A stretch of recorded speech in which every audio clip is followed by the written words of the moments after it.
Europe 1 Soir. Le Monde selon Adler. Bonsoir Alexandre. Bonsoir Nicolas. Le président égyptien Morsi est actuellement en Allemagne. Il devait passer ensuite par la France, sauf que on n'est plus très sûr de vouloir le recevoir. Pourquoi ? Je crois que le président François Hollande a piqué une colère lorsqu'il a vu que l'Égypte a condamné ouvertement l'intervention française au Mali. On savait que les frères musulmans ne sont pas toujours chauds pour les interventions étrangères, mais ils pouvaient au moins adopter un profil bas, surtout que le gouvernement français, comme le gouvernement américain, n'ont jamais cessé de souhaiter une sortie de crise civile, c'est-à-dire un pouvoir dirigé par les frères musulmans, et on peut dire que c'est donc une mauvaise manière. Et donc, on se pose la question à Paris de savoir si c'est le moment de le recevoir. Alors, coup de froid, certainement, en tout cas, entre la France et l'Égypte. C'est un président qui, par ailleurs, est en très grande difficulté. Le chef d'état-major de son armée vient de tenir des propos très ambigus. Mais oui, c'est pour ça qu'il ferait peut-être mieux de rester à la maison compte tenu de ce qui se passe.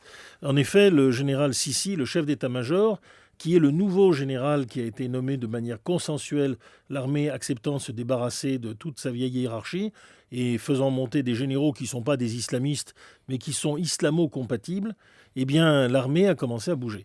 Devant l'ampleur des troubles qui ont commencé à Suez, dont on a parlé déjà à cette antenne, devant l'extension des manifestations au Caire et je dirais d'une manière générale devant le climat explosif, le général a tenu un discours fort ambigu. C'est-à-dire il a appelé les Égyptiens à se rassembler autour de leur gouvernement, donc soutenir Morsi, mais il a expliqué que si vraiment ça n'allait pas, l'armée était toujours là de toute façon. Donc je te soutiens jusqu'au moment où je ne pourrai plus te soutenir. Et d'une certaine manière, un discours de ce genre, à la fois modéré en apparence et très critique sur le fond, est la pire chose qui pouvait tomber sur Morsi, dont la situation économique qu'il gère se dégrade jour après jour, malgré l'augmentation, quasiment le doublement des frais du canal de Suez, et qui continue à négocier durement avec le Fonds monétaire international un prêt.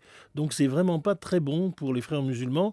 Tout le monde pensait que, bien sûr, il rétablirait l'ordre, un ordre moyennement sympathique, mais l'ordre tout de même. Or, c'est précisément ce qu'il n'arrive pas à faire en ce moment. Merci beaucoup Alexandre Adler et à demain. Dans un instant, Jacques-Antoine Grandjean est l'invité d'Europe 1 Soir.